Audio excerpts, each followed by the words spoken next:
Hello guys, आप सभी को स्वागत है माय न्यू ब्लॉग में। तो अभी हम लोग जा रहे हैं डुमरी डैम। तो आप लोग बना रहे हैं इस ब्लॉग में, क्योंकि आप लोग को पूरा वीडियो दिखाने जा रहा हूँ। हाँ तो पागला, अभी हम लोग पहुँचने वाले हैं। डुमरी रास्ता में है, क्योंकि हम लोग पहुँचने वाले हैं डुमरी चौक। जो ये रास्ता डैम पर पहुँचाने का काम करता है।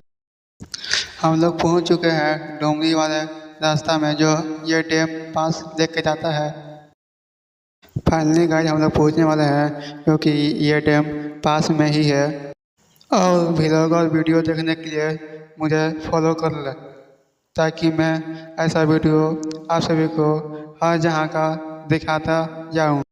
तो हम लोग पहुंच चुके हैं। जो देखिए, ये डुमरी डैम में एक नाव है, जो 50 रुपये लेता है 6 राउंड के।